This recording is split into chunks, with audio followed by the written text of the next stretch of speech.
Hello everyone, welcome to another video. I am here at Ironville Diamond here in Toledo, Ohio. One of the last remaining railroad towers, interlocking towers here in the city. The other one is NASB over by the airline yard, West End. And the other one is Halle over by Lexus. So right now, this is the other one. It's definitely in pretty bad condition. All the towers in Toledo are pretty much unused, but yeah, as you can see, tower is still here, standing strong. Obviously, throughout the years, people have thrown rocks through the window, which is really sad to see. But here's a little tour. So over here's the interlocking diamond. So right here, you have the Norfolk Southern transfer track. If you go down there, that's the front street yard. And then beyond that, if you look, is the bridge to go over the Maumee River. And then it goes on to Ann Arbor, Toledo, Ann Arbor and Canadian National.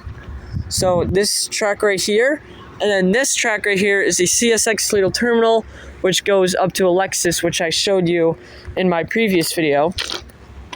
But originally, this was built by the Nickel Plate Road.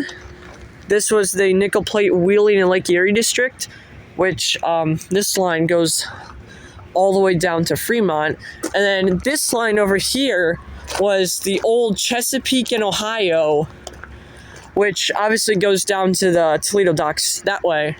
Obviously, one of the most obvious things here is the Cleveland Cliffs Tower, built in, I want to say 2020, so 5 years ago. Still stands here, one of the only sounds you can hear today. Yeah, let's get a look at the tower here.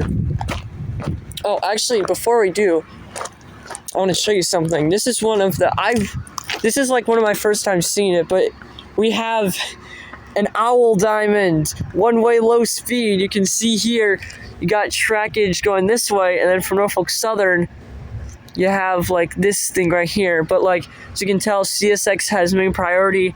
There's no heavy pounding or anything. It's a perfect diamond. It's over there too. So that's pretty cool. An owl diamond.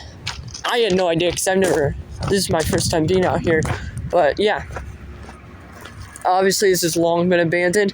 I don't know when this went abandoned. Most likely around the early 2000s, I'd say. That's my best guess. But as you can see, a lot of stuff rusted. Here's the Y. A nickel plate Y to transfer onto other tracks. Then, obviously, if there's a staircase, I'm climbing it. That door's locked, I already checked. But this door up here,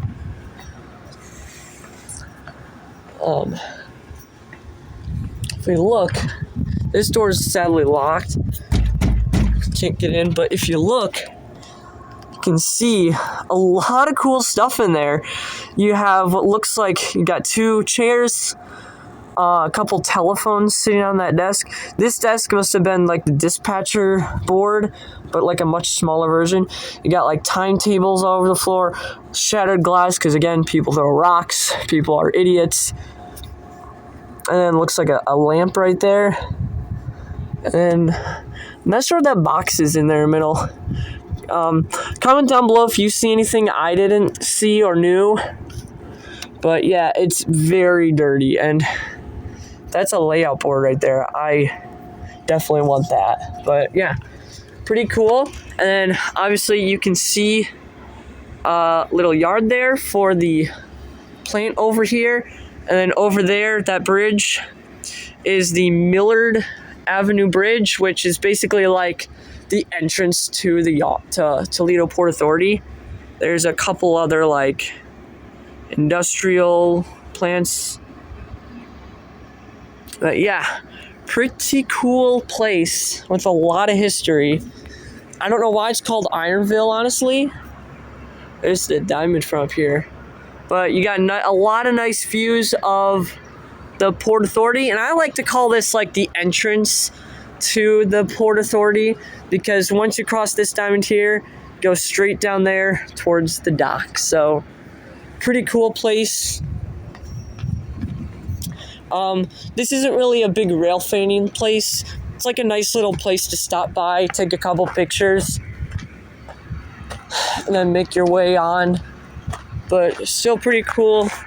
That'll end the video here. I don't feel like waiting for a train to go by. So thank you all for watching, and I'll see you in the next video.